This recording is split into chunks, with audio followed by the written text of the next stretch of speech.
मेरा नाम सुमन है। ये बात उन दिनों की है जब मैं अपने मायके से ससुराल आई हुई थी और उस समय मेरी शादी को कुछ ही महीने हुए थे। मेरे पति एक प्राइवेट कंपनी में काम करते थे। उनकी नाइट ड्यूटी होती थी। मेरे ससुराल में कुल 4 लोग रहते थे। मैं, मेरे पति, एक छोटा देवर और एक ननद। मेरे सास ससुर नहीं थे क्योंकि उन दोनों की मौत मेरी शादी के पहले ही एक कार एक्सीडेंट में हो गई थी। मायके से आने के बाद ससुराल में कुछ दिन तो अच्छे से बीते, लेकिन उसके बाद मैंने ध्यान दिया कि मेरा देवर हर रोज एक नई फिल्म लेकर आता था जिसे मेरी ननद और वो अकेले बैठ कर देखते थे। एक दिन जब मैंने भी देखने की जिद की तो हमारे देवर ने कहा कि ये तुम्हारे देखने लायक फिल्म नहीं है। मैं इस बात पर हैरान थी क्योंकि वे दोनों जब भी उस फिल्म को देखते थे तो हमेशा दरवाजे को कुंडी लगाकर ही देखते थे। मुझे समझ में नहीं आता था कि आखिर वो कौन सी ऐसी फिल्म है जो दरवाजे को कुंडी लगाए बगैर नहीं देखी जा सकती थी।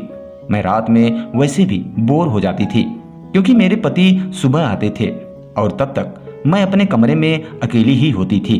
मेरा देवर और ननद दोनों ही मुझसे बहुत कम बात करते थे। देवर जब भी रात को घर आता तो कोई न कोई फिल्म की कैसेट जरूर लाता था और फिर मेरी ननद और देवर दोनों कमरा बंद करके बैठ जाते थे। मेरे ससुराल में एक ही टीवी था जो मेरे देवर के कमरे में ही होता था। मुझे उनकी ये हरकत बहुत अजीब लगती थी। भला ऐसी कौन सी फिल्म थी जो बंद कमरे में सबसे छुप के देखी जाती थी। मैं ये सोचकर दंग रह जाती थी। मैं कभी कभी सोचती थी कि इसके बारे में अपने पति से बात करूं, फिर ये सोचकर चुप हो जाती थी कि कहीं मेरे पति ये न समझे कि मैं उनके भाई बहन से जलन कर रही हूँ। और वैसे भी आजकल तो बेचारी भाभी बिना वजह के ही बदनाम हो जाती हैं। एक दिन मेरी सुबह आंख खुली तो मेरे पति ड्यूटी से वापस आए हुए थे। मैं जल्दी से उठी और मुंह हाथ धोकर किचन में चली गई। फिर जल्द ही सबके लिए और अपने पति के लिए नाश्ता बनाया और ट्रे में रखे अपने कमरे में ही ले आई। तब तक मेरे पति भी मुंह हाथ धोकर कपड़े बदले और बिस्तर पर बैठ गए थे। मैंने कमरे में आते हुए कहा, आ जाइए नाश्ता कर लें। मेरे पति ने मुस्कुराते हुए मेरे हाथ से ट्रे लेते हुए धन्यवाद कहा तो मैं भी मुस्कुरा दी। मेरे पति ने पूछा, क्या हुआ, ये हाथ पर कैसा चोट है। मैं हैरान हो गई और बोली, कुछ नहीं, कल किचन में खाना बनाते वक्त हाथ जल गया और मैं बताना भूल गई। फिर रात में खाने के बर्तन धोए तो पानी की वजह से छाला पड़ गया। मेरे पति ने कहा, ध्यान से काम किया करो। मैंने मुस्कुराते हुए कहा, जैसी आपकी आज्ञा। मेरे पति ने कहा, छोटी को कहा करो कि तुम्हारे घर के कामों में मदद किया करे। मैं कुछ सोचते हुए चुप हो गई। मैंने जब कोई जवाब नहीं दिया तो मेरे पति ने पूछा, क्या हुआ।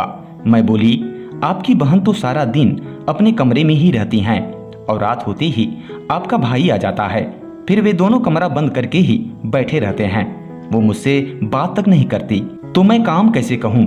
मेरे दिल में आई बात फौरन अपने पति को बता दी। मेरे पति ने सोचते हुए जवाब दिया, चलो मैं खुद ही कह दूंगा। मैंने अपने पति से कहा, अच्छा अभी आप नाश्ता करके आराम कर लीजिए, क्योंकि मैं जानती थी वो थके हुए आए होंगे। मेरे पति ने कहा, तुम भी नाश्ता कर लो, ठंडा हो रहा है। फिर हम दोनों ने एक साथ बैठकर नाश्ता किया। उसके बाद मैं कमरे की लाइट बंद की और बर्तन समेटे किचन में आ गई और मैं अपने कामों में लग गई। मैं अभी हाल का झाड़ू पोछा करके थकी हुई सांस लेने के लिए 2 मिनट हाल में रखे चारपाई पर बैठी ही थी कि तभी मेरी ननद आ गई। वो बोली, भाभी नाश्ता बना दो। उसने तेज अंदाज से कहा। मेरी ननद के बात करने का अंदाज ऐसा था कि मानो जैसे सामने वाला उसका नौकर हो और वो मालकिन। मुझे शुरू से ही उसका व्यवहार बहुत अजीब सा लगता था, लेकिन मैं कहती तो किससे। अगर मैं अपने पति से कहती तो उन्हें लगता कि शायद मैं उनकी बहन को पसंद नहीं करती और फिर इससे घर का माहौल भी खराब होता। इसलिए मैं चुप थी। मैं चुपचाप किचन में आ गई। मैंने नाश्ता बनाकर अपने ननद के सामने रख दिया। तब तक मेरा देवर भी उड़ चुका था। फिर मैंने उसको भी नाश्ता बनाकर दिया और अपने कमरे में आ गई। मैं अपने देवर के सामने बहुत कम जाया करती थी क्योंकि मुझे उसकी नजरें बहुत अजीब लगती थी। मैं कमरे में आकर बिस्तर पर बैठ गई। मेरे हाथ में बहुत दर्द उठ रहा था। मेरी आंखों में आंसू भर गए थे। इतने में मेरे पति की आंख खुल गई। मेरे पति ने फिक्रमंदी से पूछा, क्या हुआ। मैंने अपने आंसू साफ करते हुए अपने पति अभिषेक को बताया। वो किचन में काम कर रही थी तो जले पर पानी लगने की वजह से दर्द होने लगा। मेरे पति ने कहा, अरे तुम रहने देती, रश्मि अर्थात मेरी ननद कर देती। लाओ अपना हाथ दिखाओ। मेरे पति ने मेरा हाथ अपने हाथ में लेते हुए देखा और फिर जिद करके मुझे हॉस्पिटल ले गए। डॉक्टर ने मेरे हाथ में पट्टी बांधी थी और साथ ही कुछ दवाइयां भी दी। हॉस्पिटल से जब मैं घर आई तो घर वैसा का वैसा ही पड़ा हुआ था। नाश्ते के बर्तन जो मैंने अपनी ननद और देवर को दिए थे वैसे ही हाल में रखे टेबल पर पड़े हुए थे। मुझे बहुत गुस्सा आया लेकिन खामोश थी। तभी मेरे पति ने चेयर पर बैठते हुए पूछा, ये बर्तन अब तक यहीं रखे हुए हैं?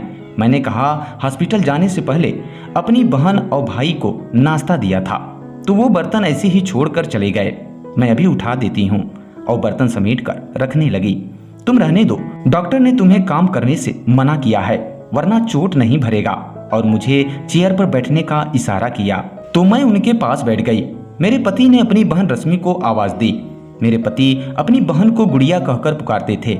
उनकी शायद शुरू से ही आदत थी, वरना उनकी बहन कहीं से भी गुड़िया नहीं लगती थी। वक्त पर शादी हो जाती तो अब तक तो छोटे छोटे बच्चों की माँ होती। जी भाई, मेरी ननद मोबाइल चलाती हुई गुस्से के अंदाज में पूछने लगी। मेरे पति ने मेरी ननद से कहा, ये बर्तन समेटकर किचन में ले जाओ और उन्हें धोकर भी रख देना। वो गुस्से से मेरे पति की तरफ देखने लगी।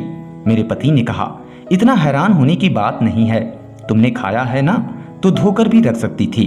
वो दोनों अपनी ही दुनिया में मगन रहते थे और ना ही बात करने की उन्हें तमीज थी, जबकि मेरी ननद और मेरे देवर के बराबरी में मेरे पति बहुत ही अच्छे से बात करते थे।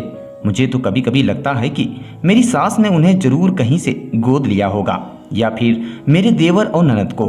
ये बात सोचकर मुझे हंसी आ जाती थी। शाम को मेरे पति अपनी ड्यूटी पर चले गए तो मैं हाल में आकर बैठ गई। मेरी ननद किचन में थी क्योंकि मेरे पति ने मेरी ननद को सख्ती से मना किया था कि मुझे घर का कोई काम नहीं करने देना। अपने भाई की बात मानने की वजह से आज वो किचन में खाना बना रही थी। कुछ ही देर बाद दरवाजे पर दस्तक हुई। कौन है? मैंने दरवाजे के पास जाते हुए पूछा। भाभी मैं, मेरे देवर ने कहा तो मैंने दरवाजा खोल दिया।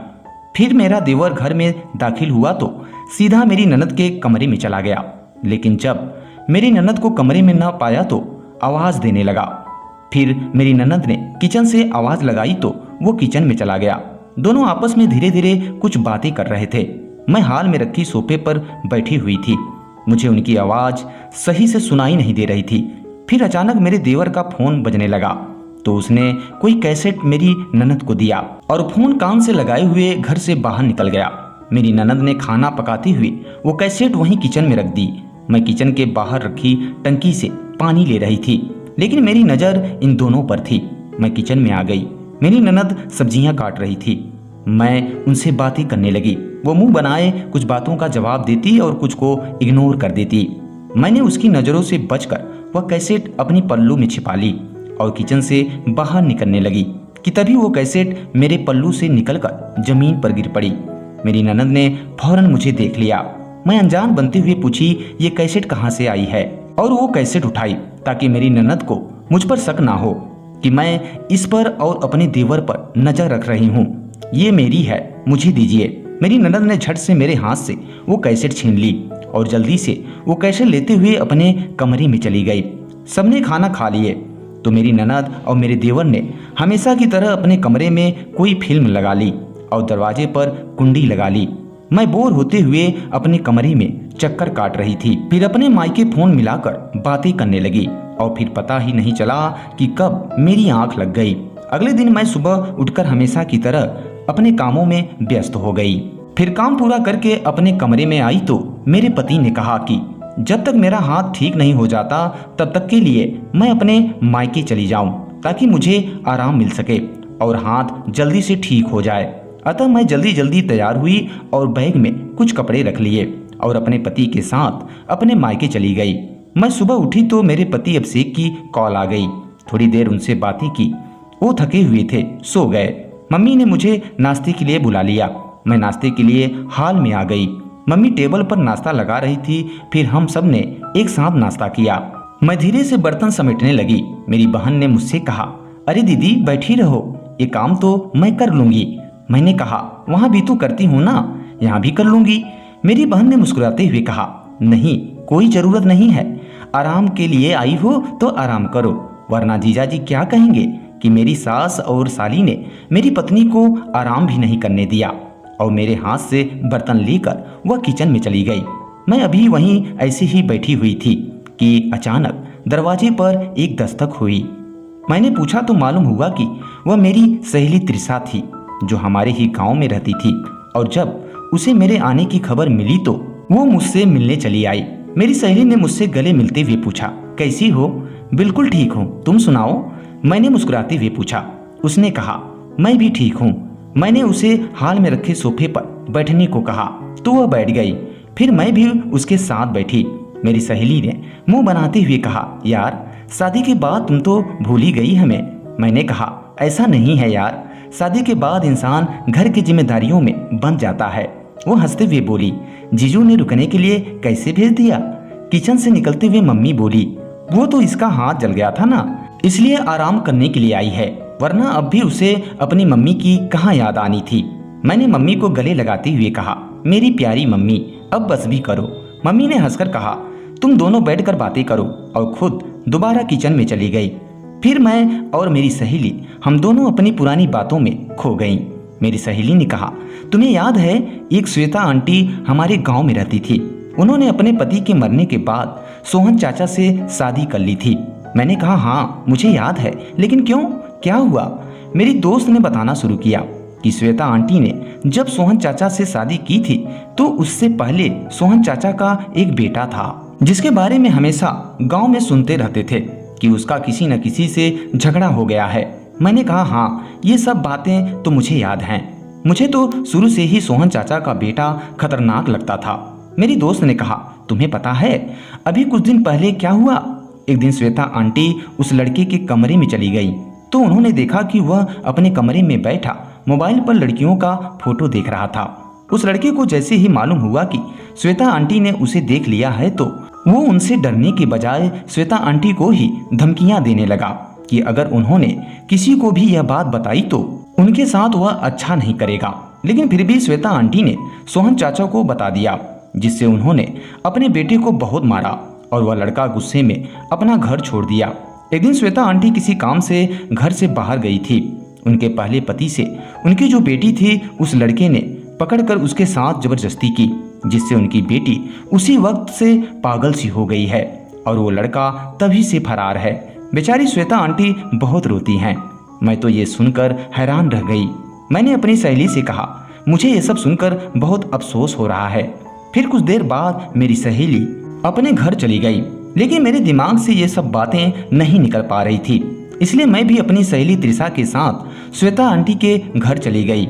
मुझे उन्हें देखकर बहुत दुख हो रहा था। जवान बेटी का पागल होना उनके लिए बहुत बड़ी दुख की बात थी। मैं उनको कुछ दिन पहले ही देखी थी, वो इस वक्त से क्या हो गई थी। फिर मैं घर आ गई। कुछ दिन मायके रुकने के बाद मेरे पति अभिषेक मुझे लेने आ गए और मैं उनके साथ घर आ गई। मेरा हाथ भी अब बिल्कुल ठीक हो चुका था। मेरे पति मुझे घर छोड़कर अपनी नाइट ड्यूटी पर चले गए। मुझे पानी की प्यास लगी तो किचन में रखे फ्रिज से पानी लेने चली गई। पानी की बोतल और गिलास लिए अपने कमरे में आ ही रही थी कि तभी मेरा सामना देवर और मेरी ननद के कमरे से हुआ, क्योंकि किचन और मेरे कमरे के बीच में मेरी ननद का कमरा था। मुझे कमरे में से कुछ आवाजें आ रही थी, लेकिन आवाज इतनी धीमी थी कि मैं सही से सुन नहीं पा रही थी। मैंने दरवाजे पर कान लगाते हुए सुनने की कोशिश की तो मैं दंग रह गई। मुझे ऐसा लगा कि किसी ने टीवी में किसी रोती हुई लड़की की पक्की वीडियो लगाई हुई है। मैं कुछ और सुनने की कोशिश कर ही रही थी कि इससे पहले मेरे हाथ से गिलास गिर गया। अतः मैं गिलास को उठाने लगी कि तभी मेरे देवर ने दरवाजा खोला और मुझसे गुस्से से पूछा, यहाँ क्या कर रही हो? मैंने जल्दी से कहा, पानी लेने आई थी, अपने कमरे में ही जा रही थी कि गिलास गिर गया। मैंने कमरे में झांक कर देखा तो मेरी ननद बिस्तर पर बैठी हुई थी, जिसे देखकर लग रहा था कि वो मुझे देखकर घबरा गई हो। उस कमरे से अजीब आवाजें आ रही थी। मेरी ननद ने मुझे देखकर फौरन टीवी बंद कर दिया। अब खड़ी क्यों हैं? जाइए अपने कमरे में। मेरे देवर ने यह कहते हुए मेरे मुंह पर ही दरवाजा बंद कर दिया। अजीब बदतमीज हैं। मैं मुंह में बड़बड़ाती हुई अपने कमरे में आ गई। मैं अपने कमरे में आकर बैठी ही थी कि तभी मेरे पति अभिषेक की कॉल आ गई। कुछ देर उनसे बात करने के बाद मैं भी सोने के लिए लेट गई। बार बार मेरे दिमाग में मेरी सहेली त्रिशा की बातें घूम रही थी। क्या सच में ऐसा हो सकता है कि मेरी ननद और देवर भी कोई गंदी फोटो या वीडियो देखते हों, तभी तो मुझे देखने के लिए अंदर नहीं आने देते हैं? वरना ऐसी कौन सी फिल्म हो सकती है जिसको सबसे छुप कर देखी जाए? लेकिन ये तो कितना बड़ा पाप है ना। लेकिन क्या सच में ऐसा ही है या ये सब मेरा वहम है? लेकिन ये भी तो हो सकता है कि ऐसी कोई बात ही ना हो, या इन दोनों की आदत ही हो ऐसे सबसे अलग रहने की। तभी तो वे दोनों मुझसे ज्यादा घुलते मिलते नहीं हैं और इसलिए ये मुझे अपने साथ फिल्म भी नहीं दिखाते। लेकिन अब मेरे मन में बहुत सारे सवाल उठ रहे थे और मुझे समझ में नहीं आ रहा था कि मैं क्या करूं। ये सब बातें सोचते सोचते मेरा सर दर्द करने लगा था, इसलिए मैंने नींद की दवा ले ली और सो गई। सुबह उठी तो हमेशा की तरह वक्त पर मेरे पति नाइट ड्यूटी से आकर सो गए थे। ड्यूटी से उनके आने पर मेरी आंख ही नहीं खुली थी और जब खुली तो मैंने अपने पति को चादर उड़ा दी और स्नान करने चली गई। नहा धोकर तैयार हो गई और नाश्ता बनाने के लिए किचन में आ गई और नाश्ता बनाया। तब तक मेरे पति भी उठ गए थे। मैंने साथ ही दोनों के लिए नाश्ता बनाया और ट्रे में रखे अपने कमरे में आ गई। मैं और मेरे पति नाश्ता कर रहे थे, लेकिन मैं अब तक इन्हीं बातों में उलझी हुई थी। मेरे पति ने पूछा, कहाँ गुम हो? तो मैंने सोचा उन्हें सारी बातें बता दूं, लेकिन ये सब मेरा वहम हुआ तो मेरे पति मेरे बारे में क्या सोचेंगे कि मैं उन्हें उनके भाई और बहन के बारे में कितना गलत सोच रही हूँ। मुझे पहले सब कुछ पता करना होगा, फिर किसी से कुछ कहूँगी, मैंने मन में सोचा और कुछ नहीं कहकर नाश्ता करने लगी। अगली रात मैं उन दोनों के आने से पहले ही उनके कमरे में छुपकर बैठ गई, क्योंकि अब मुझे उन दोनों की सारी सच्चाई जाननी थी। कुछ ही देर बाद मेरा देवर और ननद कमरे में दाखिल हुए और हमेशा की तरह उन्होंने दरवाजे पर कुंडी लगा दी। मैं खामोशी से बैठी हुई थी। मेरे देवर ने अपनी जेब से एक कैसेट निकाली और लगाई। मैं फिल्म शुरू होने का इंतजार कर रही थी कि क्या ये सब सच है या सिर्फ मेरा वहम है। आज सब मालूम हो जाएगा। लेकिन जैसे ही उन्होंने फिल्म लगाए, मैं देखकर अपनी ही सोच पर शर्म से पानी पानी हो गई। वो फिल्म तो कोई फिल्म नहीं थी, बल्कि किसी जगह की रिकॉर्डिंग थी। देखने से मालूम हो रहा था कि कोई छोटा सा कमरा है जिसमें एक दरवाजा और एक खिड़की नजर आ रही थी। उसमें बहुत सारे बच्चे थे। उन सब की उम्र 5-6 साल से लेकर 16 साल तक की थी। उसमें लड़के लड़की दोनों थे और वे एक कमरे में पड़े हुए थे। इन्हें देखने से ही मालूम हो रहा था कि जैसे उन्हें बहुत दिनों से पकड़कर यहाँ रखा गया हो। इनमें से एक लड़की बहुत ज्यादा रो रही थी और साथ साथ कह रही थी कि उसकी माँ बीमार है और वो मेरा इंतजार कर रही होगी। वो लड़की लगभग 16 साल की थी। उसकी आवाज को मैं पहचान गई, क्योंकि जिस दिन मैंने कमरे के बाहर से आवाजें सुनी थी वह इसी लड़की की थी। मैं तो ये सब देखकर दंग रह गई थी। मेरा देवर और ननद इतने घटिया थे कि वे इतना गिरा हुआ काम करते थे, लोगों के बच्चे पकड़कर कैद करते थे। मैं ये सोच ही रही थी कि तभी मेरी ननद के पास किसी का फोन आया। वो उससे बातें करने लगी। शायद वे बच्चों को दूसरी जगह भेजने वाले थे। मेरे देवर ने कहा कि वह कल सारे बच्चों को गोवा में सप्लाई कर देगा ताकि दूसरे बच्चे को रखने की जगह बन सके। और फिर थोड़ी देर बाद वे दोनों सो गए। मैं बिना आवाज किए कमरे से निकली और अपने कमरे में आ गई। वो सब देखकर मेरा दिमाग ही घूम गया था। मुझे समझ में नहीं आ रहा था कि मैं क्या करूं क्या नहीं। मुझे उन सब बच्चों को बचाना था। मैं सारी रात कमरे में टहलकर जागती रही। जब सुबह हुआ तो कुछ देर बाद ही मेरे पति घर आ गए। मेरे पति ने पूछा, क्या हुआ, इतनी परेशान क्यों हो? तो मैंने डरते डरते उन्हें सारी बातें बता दी। पहले तो मेरे पति को ये सब झूठ लगा। उन्होंने मुझ पर भरोसा ही नहीं किया, लेकिन मैंने उनके साथ मिलकर एक योजना बनाई और उन्हें भी इसी रात उनके कमरे में लेकर छिप गई और वहाँ की सारी बातें भी रिकॉर्ड कर ली। मेरे पति तो उसी वक्त उनके सामने आ गए और उन्हें अपने सामने देख मेरी ननद और देवर के होश उड़ गए, क्योंकि मैंने और मेरे पति ने उनकी सारी सच्चाई रिकॉर्ड कर ली थी। मेरे देवर ने मेरे पति को मारने के लिए एक लोहे का पाइप उठाया तो वो पाइप वहाँ मौजूद बिजली के तार में लग गई। मेरी ननद उसे बचाने दौड़ी तो उसे भी बिजली ने पकड़ लिया, जिससे वे दोनों वहीं भगवान को प्यारे हो गए। हमने वो रिकॉर्डिंग पुलिस को दे दी और उन बच्चों को छुड़ा लिया और सारे बच्चों को अच्छे से उनके घर पहुंचा दिया गया। अब मैं अपनी ज़िंदगी में बहुत खुश हूँ और मेरे पति मुझसे बहुत प्यार करते हैं और वे बहुत अच्छे इंसान भी हैं क्योंकि उन्होंने सच का साथ दिया, जिसकी वजह से मेरे देवर और ननद दोनों अपने किए की सजा भुगत चुके थे। इंसान कितनी ही होशियारी से गलत काम क्यों न कर ले, वो एक ना एक दिन सबके सामने आ ही जाता है। इन दोनों ने न जाने कितने माँ बाप की बद्दुआ ली थी, जिसकी वजह से आज ये दोनों इस हाल में थे। तो दोस्तों इस वीडियो में बस इतना ही। उम्मीद करते हैं ये कहानी आपको पसंद आई होगी। अगर दोस्तों कहानी पसंद आई हो तो इसे लाइक करें और हमारे चैनल पे पहली बार विजिट कर रहे हैं तो सब्सक्राइब जरूर कर लें। वीडियो पूरा वॉच करने के लिए आप सभी का बहुत बहुत धन्यवाद।